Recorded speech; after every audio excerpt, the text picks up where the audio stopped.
qadrdon ustozlar hamda ota-onalar.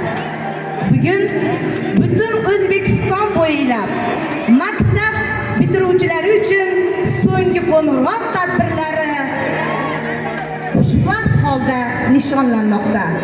Ijozatingiz bilan davramizga bugungi tadbir ishtirokchilarini tantanali 11-asr maktabning yulduzlari boshlagan har ishida yorug' bo'lsin yuzlari. Shavkatoy ustozining duolari yor bo'lsin. Omad, baxt va saodat doim madadkor bo'lsin. Qarsak sadolar ostida Shavkatoy Ergash va boshchiligidagi 11-sinf o'quvchilari davraga taklif qilamiz. Ona o'tmasin. Senga